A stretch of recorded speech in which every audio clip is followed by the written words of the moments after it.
Subscribe करें city news Palamu व bell icon दबाकर पाएं परमंडल की ताजा खबरें सबसे पहले सबसे आगे।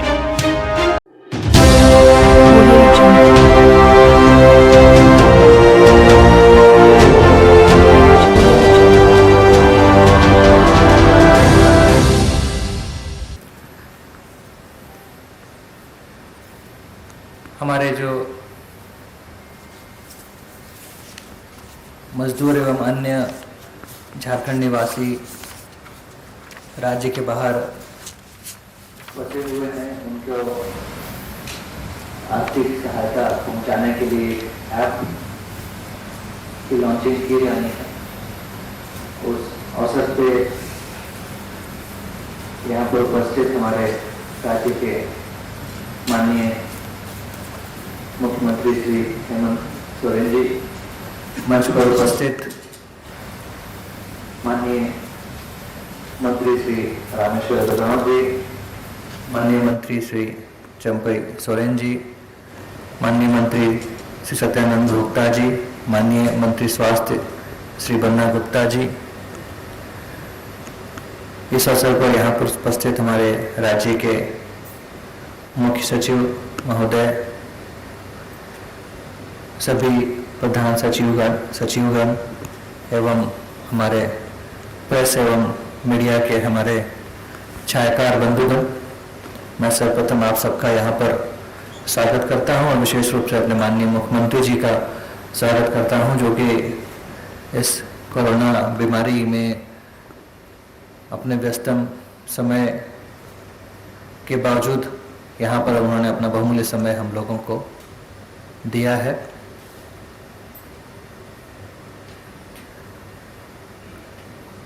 माननीय मुख्यमंत्री जी के निर्देश पर पिछले 26 मार्च से 15 सचिवों को अलग अलग राज्यों की मजदूरों की समस्या की जानकारी प्राप्त करने एवं उसका निराकरण करने के लिए की जिम्मेदारी सौंपी गई थी। तत्पश्चात श्रम विभाग के द्वारा एक वृहद कॉल सेंटर नेपाल हाउस में बाहर में फंसे हुए झारखंड के निवासियों के लिए एवं सूचना भवन में जनसंपर्क विभाग के द्वारा झारखंड के अंदर जो हमारे नागरिक गण थे उनकी समस्याओं के निराकरण के लिए कॉल सेंटर स्थापित किया गया। नेपाल हाउस में जो हमारा कॉल सेंटर श्रम विभाग के द्वारा संचालित है, उसमें करीब 60 लाइंस, सेपरेट लाइंस हैं और उसमें 3 शिफ्ट में करीब 150 हमारे कर्मी दिन रात कार्यरत हैं, जिससे कि हमारे जितने भी श्रमिक भाई बहन या अन्य जो भी झारखंड निवासी बाहर में फंसे हुए हैं उनकी समस्याओं को हम लोग सुनते हैं और विभिन्न राज्यों से संपर्क स्थापित करके सभी राज्यों में नोडल पदाधिकारी इसके लिए नियुक्त किए गए हैं।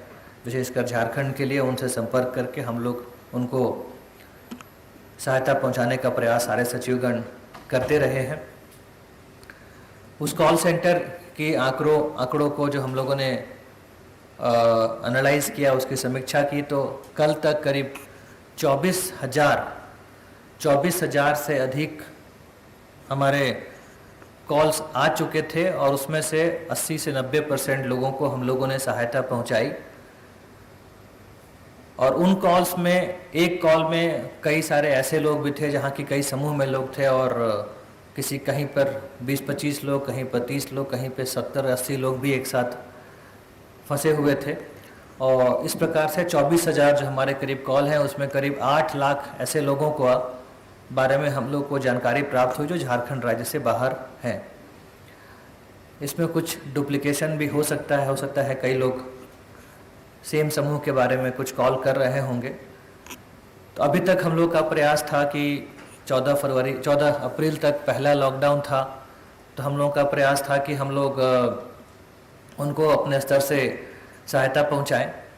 अभी जब दूसरा लॉकडाउन हो गया है तो इसमें इस सिस्टम को और बेहतर बनाने के लिए कैसे उन तक हम लोग पहुँचे, कैसे आर्थिक सहायता उनको दिया जाए, उसके लिए एक ऐप की आवश्यकता महसूस हुई और माननीय मुख्यमंत्री जी के द्वारा हम लोग को निर्देश दिया गया सभी सचिवों को कि आप इस ऐप को बनाएं और उस ऐप का आज हम लोग शुभारंभ करने जा रहे हैं।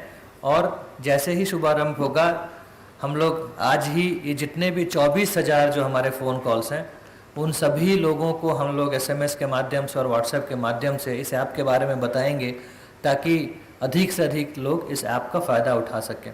इस ऐप की विशेषता यह है कि ये झारखंड के बाहर जो हमारे लोग फंसे हुए हैं उनकी सहायता के लिए है और वो बहुत ही ऐप को बहुत सिंपल रखा गया है। उनका आधार कार्ड हम लोग उनसे मांग रहे हैं, उसका फ़ोटो, एक सेल्फी मांग रहे हैं जिससे ये क्लियर हो सके कि वो राज्य के बाहर ही है, राज्य के अंदर से नहीं है अभी। और फिर उनका जो ये डिटेल आ जाएगा हम लोग अपने ज़िलों में उसकी पहले कंप्यूटर से मैचिंग कराएंगे, फिर फिजिकल मैचिंग कराएंगे और 1 सप्ताह की अवधि हम लोग उनको दे रहे हैं कि 1 सप्ताह तक सभी लोग आवेदन समर्पित करें और उसके बाद उनको सहायता राशि जो है आधार बेस्ड PFMS के माध्यम से उनके अकाउंट में, उनसे अकाउंट नंबर भी हम लोग मांग रहे हैं, उनके अकाउंट में उसको पहुंचा दिया जाएगा।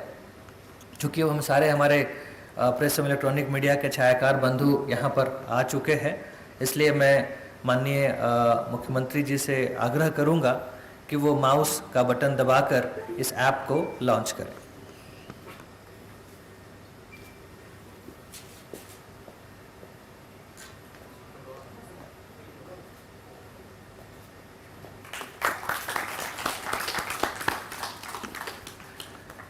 धन्यवाद सर। अब मैं NIC के श्री अमर सिन्हा जी से रिक्वेस्ट करूंगा कि इस ऐप की विशेषताओं का एक संक्षिप्त विवरणी वीडियो के माध्यम से प्रस्तुत करें। धन्यवाद। धन्यवाद सर।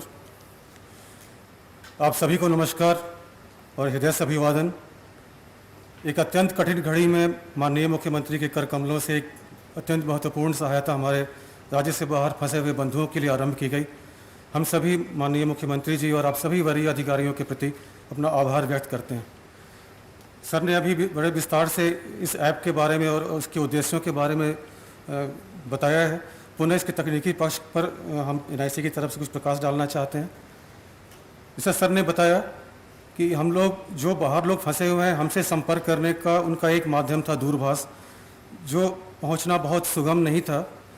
तो एक हम लोग ऐप दे रहे हैं, इस ऐप को डाउनलोड करके वो सहजता से हम तक पहुंच पाएंगे और इस ऐप में वो अपना आंकड़ा भरेंगे और उसमें कुछ चीज़ों की पुष्टि की जाएगी ताकि उनकी वैधता और को सत्यापित किया जा सके। जैसे कि उनका लोकेशन, जियो लोकेशन, वो राज्य के बाहर का होना चाहिए। उनका जो नाम है, उनके आधार के जो आंकड़े हैं उसके नाम से पूरी तरह मेल खाना चाहिए।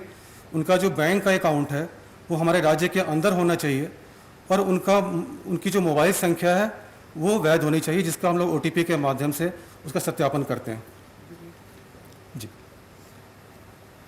तो अभी एक बार सत्यापन हो जाने के बाद ये आंकड़े हमारे पोर्टल में चले आते हैं और उस पोर्टल के बाद हम लोग फिर उसकी प्रोसेसिंग करते हैं, वेरीफाई करते हैं और PFMS पर भुगतान के लिए आगे उसको देंगे। एक मूवी है तो इससे ये इसकी सारी कार्य प्रणाली स्पष्ट हो जाएगी। हम लोग एक इस पे बता रहे हैं कैसे आप आधार कार्ड का फ़ोटो और अपना जो सेल्फी है वो कैसे डालेंगे। इसके बाद जब अगला स्क्रीन आएगा तो उनसे कुछ आंकड़ों को भरने के लिए कहा जाएगा, जैसे वो किस गृह जिले से हैं, उनका गृह प्रखंड क्या है, उनके पंचायत का नाम क्या है, उस लाभार्थी का लिंग क्या है और उनके पिता पति का नाम क्या है। फिर इसके बाद उनकी आधार की संख्या हम मांगते हैं और अंत में एक घोषणा भी उनसे लेते हैं कि वो स्वेच्छा से अपनी आधार संख्या को दे रहे हैं ताकि वो जो आधार एक्ट है उसका हम लोग पूरी तरह अनुपालन कर पाएँ। आप देख पा रहे हैं इसमें ड्रॉप डाउन लिस्ट है, गृह जिला का नाम और प्रखंड और उनका पंचायत, ये सब कुछ स्वतः ही आ रहा है। इसको चुनना काफ़ी आसान है, तो काफ़ी आसानी से कोई जो थोड़ी भी समझ रखता है वो इसको भर पाएगा।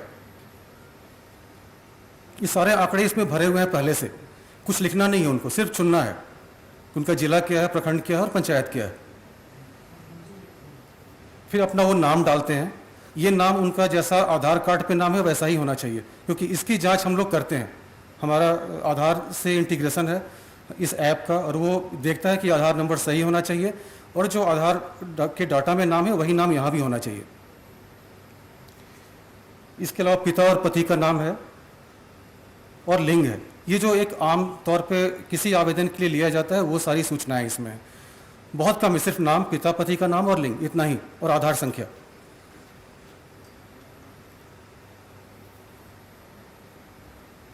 इस मूवी में आप देख पा रहे हैं ये अभी इनकी प्रविष्टि हो रही है। हमने थोड़ा इसको स्लो किया है ताकि ये स्पष्ट तौर पे दिख पाए कि क्या भरा जा रहा है। ऐसा ख्याल रखा गया है कि कोई भी किसी भी स्तर का के लोग हों वो इसको भर पाएं। ये आधार संख्या सही आधार संख्या नहीं है, जो गोपनीयता बनाए रखने के लिए एक डमी नंबर है, लेकिन ये आधार को कंप्लाई करता है, उसके फॉर्मेट को।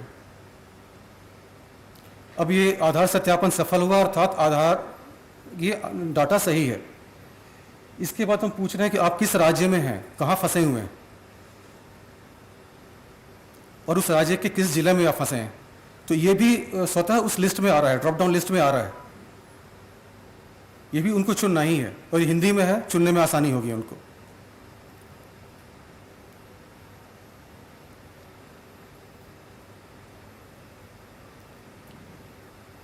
एक बार ये जहाँ फंसे हैं उस राज्य का नाम और उस जिले का नाम डाल देने के बाद, हालांकि इसका बहुत ज़्यादा महत्व नहीं है, महत्व उनके जियो लोकेशन का है। जब वो फ़ोटो अपलोड करेंगे तो उस फोटो के साथ उनका लोकेशन भी जाता है, और हमारा जो सारा वैलिडेशन है, हमारी सारी जांच की प्रक्रिया वो जियो लोकेशन पे ही आधारित है कि वो हमारे राज्य से बाहर के होने चाहिए। ये एक कंडीशन है जो हम लोगों को पूरा करना है। उनके मोबाइल के वेरिफिकेशन के लिए हम OTP भेजते हैं ताकि वो जो मोबाइल नंबर दे रहे हैं वो सही है। बात की सारी सूचनाएं हम मोबाइल पर ही देंगे। उनकी भुगतान की स्थिति क्या है या किसी वजह से अस्वीकृत हुआ तो वो भी सूचना हम मोबाइल पर देंगे। इसलिए मोबाइल की जांच जरूरी थी, जो OTP के माध्यम से हम लोगों ने की। अब अगला जो स्टेप है, जो लगभग हम अंत की तरफ है, वो आधार कार्ड का फोटो और अपना सेल्फी दोनों इस पर अपलोड करेंगे। ये आधार कार्ड का फोटो और सेल्फी अपलोड करने का उद्देश्य ये है कि वो वही आदमी आवेदन दे रहा है जो जिसका आधार है वो। इसके बाद बैंक का अकाउंट है, और चूंकि बैंक का IFSC कोड भी हमारे पास मास्टर लिस्ट है, तो हम ये जान पाते हैं कि ये जो बैंक का अकाउंट है हमारे ही राज्य का है। तो वो व्यक्ति हमारे राज्य से बाहर है, आधार का नाम सही है, और उनका बैंक का अकाउंट हमारे राज्य में। ये तीन चीज़ें यदि ये तीन अर्हताएँ वो पूरी करते हैं तो फिर वो इस लाभ के, इस सहायता के लिए वो योग्य होंगे। बैंक का खाता दोबारा डलवाते हैं ताकि वो कुछ गलती नहीं हो जाए। और जी ये जब आधार का फोटो और उनका सेल्फी है, जब ये डाटा यहाँ आ जाता है तो फिर हम लोग अपने पोर्टल के माध्यम से संबंधित जिले को भेजेंगे, जो उनके लॉगिन पे प्राप्त होगा, और जिलों में इसका सत्यापन होगा कि वो आधार का फोटो और इस व्यक्ति का फोटो दोनों मैच कर रहा है, मेल खा रहा है, तभी वो आगे भुगतान के लिए योग्य होगा। जैसे आप देख पा रहे हैं ये भी डमी आधार कार्ड है, लेकिन इसका फोटो लिया गया। इसके बाद हमारे सहयोगी हैं, वो चूंकि फिल्म बना रहे थे, उमेश जी, उन्होंने अपनी ही तस्वीर डाली। ये अभी यहाँ मैच नहीं कर रहा है, आधार का फोटो और ये फोटो मैच नहीं कर रहा है, लेकिन जो असली जो सही आवेदन होगा उसमें इन दोनों को मैच करना होगा, तभी वो आगे भुगतान के लिए वो योग्य होगा। सूचना आधार के अधिनियम के अनुसार हमें लेनी है कि हम अपनी आधार संख्या स्वतः दे रहे हैं, और जो कुछ जानकारी हमने दी है वो सही है। ये दे देने के बाद इनका पंजीकरण सफल हो जाएगा, और वो हमारे पोर्टल में जो अभी COVID-19 help.jharkhand.gov.in के नाम से रजिस्टर्ड हुआ है उसमें डाटा चलाएगा। उसके बाद स्टेट की जो हमारी टीम है उनका काम है उसको वेरीफाई करना और भुगतान के लिए आगे PFMS पोर्टल को समर्पित करना उपरोक्त मेकर चेकर के माध्यम से। तो वो उस प्रक्रिया में उनका काम खत्म हो चुका है जिन्होंने आवेदन किया है। तो ये बहुत ही सहज एक प्रक्रिया है जो हमारे भाई बंधु जो भी बाहर फंसे हुए हैं वो बड़ी आसानी से डाउनलोड करके ऐप को अपना आवेदन समर्पित कर पाएंगे और इस एक बहुत महत्वपूर्ण सहायता इस कठिन घड़ी में उसे हम ले पाएंगे। एक मैसेज आ रहा है कि सक्सेसफुली रजिस्टर्ड।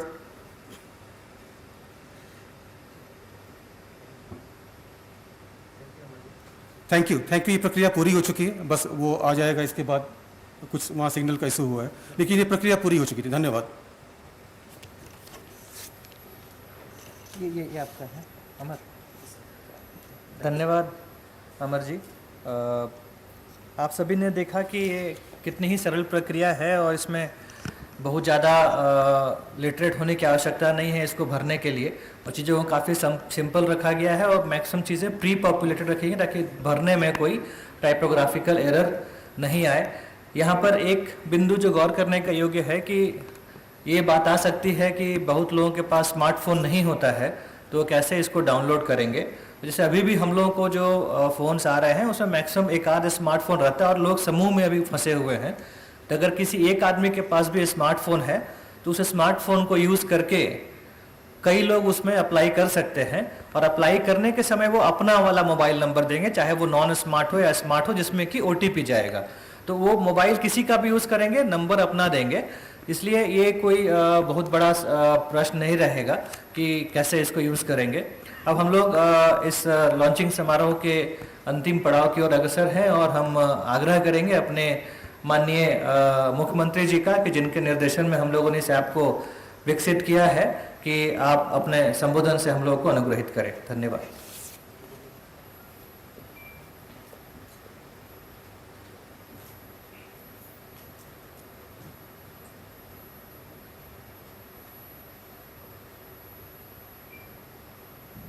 आज यहाँ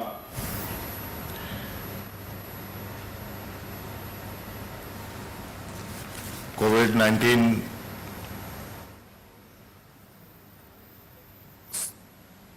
और कोरोना के महामारी के इस लॉकडाउन की इस घड़ी में देश के विभिन्न राज्यों में फंसे हुए हमारे कर्मचारी, मजदूर, झारखंड वासी, उनकी सहायता हेतु आज झारखंड सरकार की तरफ से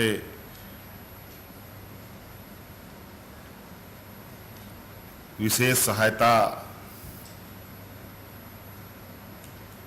प्रोग्राम के तहत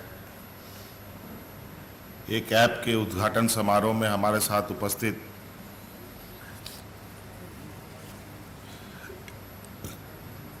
हमारे मंच में साथ उपस्थित मंत्रीगण, राज्य के मुख्य सचिव, सभी वरिष्ठ पदाधिकारीगण, यहाँ उपस्थित हमारे मीडिया के मित्रों, हालात के बारे में दोबारा बोलने की आवश्यकता नहीं है। कई बार हमने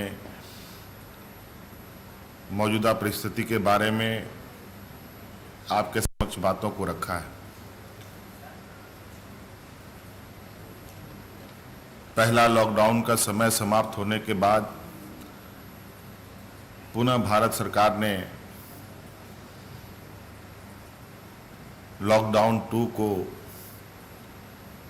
2 की घोषणा की है और इसके साथ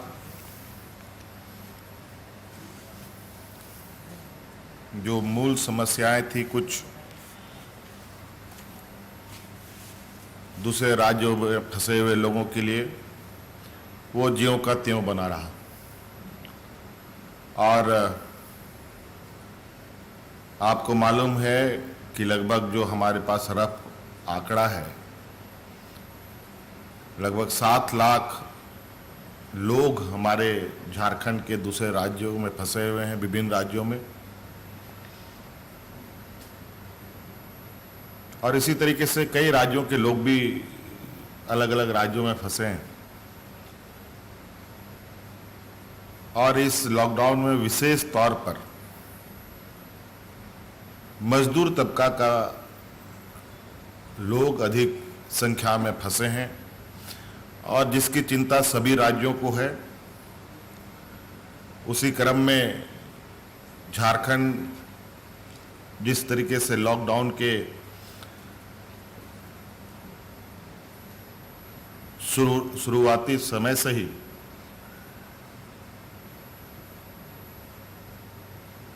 अपने सीमित संसाधनों के साथ लगातार हम लोगों ने विभिन्न चरणों में तैयारियां की। हम जानते थे कि हमारे राज्य में गरीबी अधिक है, मजदूर तबका का अधिक है लोग यहाँ, आदिवासी दलित अल्पसंख्यकों की संख्या अधिक है, जो अधिकतर रोज कमाओ रोज खाने वाले लोग हैं।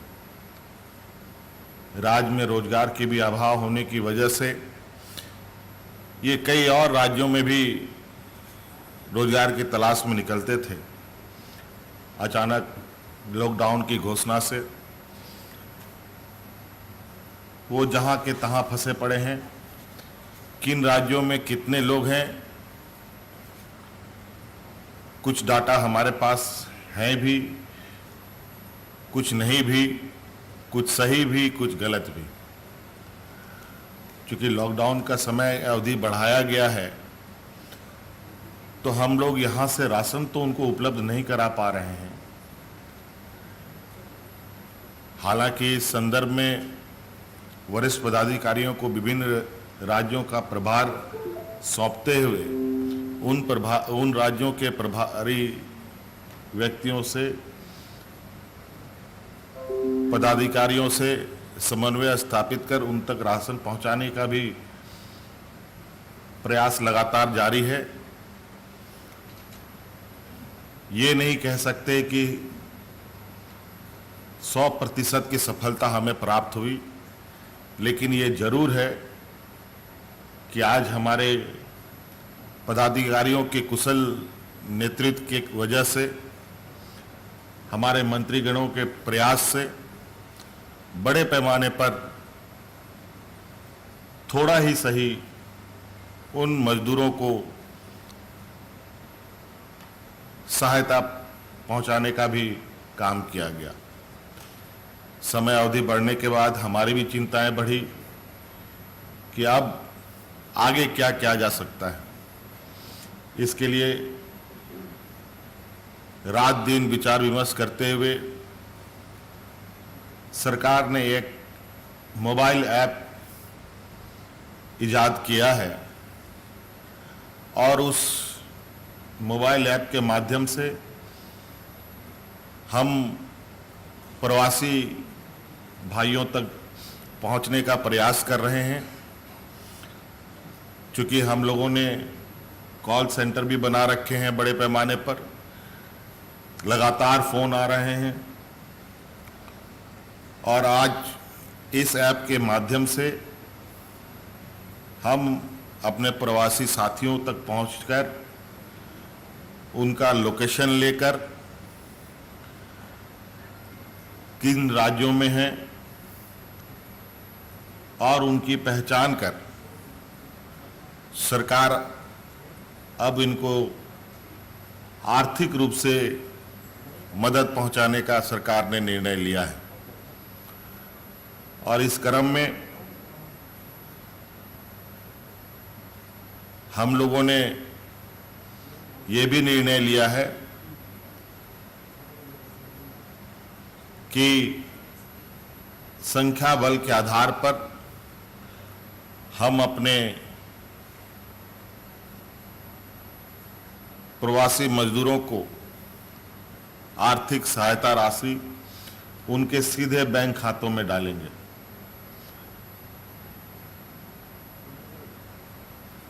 और मुझे लगता है इस सहायता राशि से हमारे उन वहाँ फंसे, विभिन्न राज्यों में फंसे लोग को निश्चित रूप से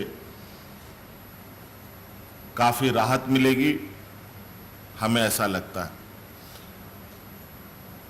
अब चूंकि आपने देखा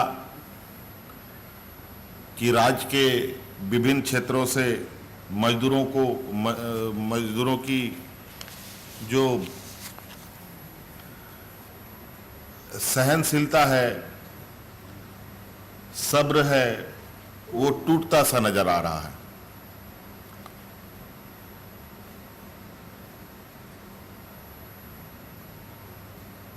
हालात निश्चित रूप से पूरे देश के लिए गंभीर है।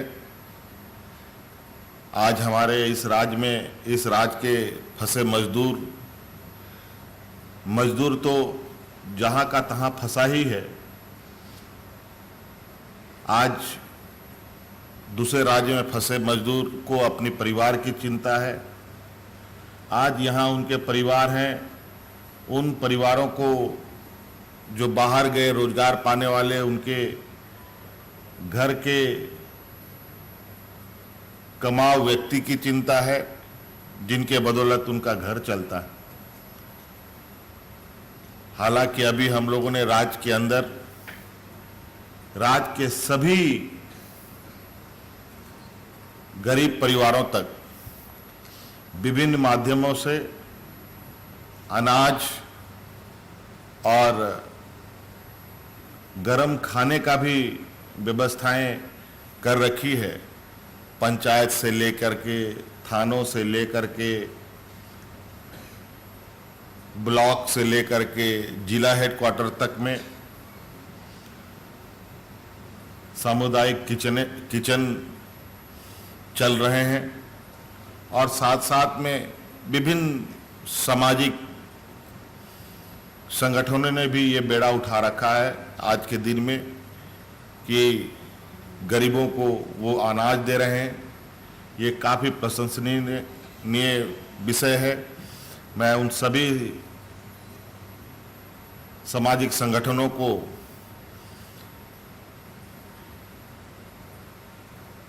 बहुत बहुत साधुवाद, धन्यवाद देना चाहूँगा।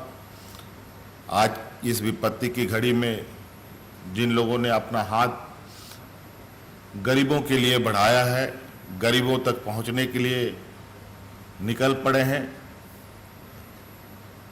ईश्वर उनकी रक्षा करे।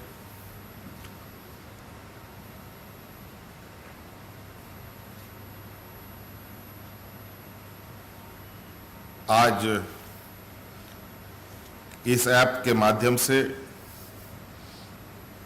हम लोगों का लक्ष्य है कि हफ्ते दिन के अंदर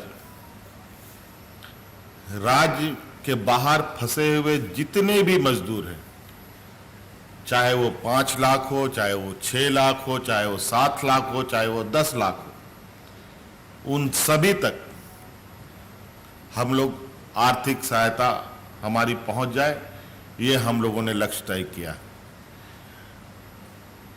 और मुझे लगता है इस विषय पर आज इस कोरोना संक्रमण की जंग में झारखंड सरकार का ये एक प्रवासी व्यक्तियों के लिए, मजदूरों के लिए एक मील का पत्थर साबित होगा, एक महत्वपूर्ण कड़ी साबित होगा। धन्यवाद।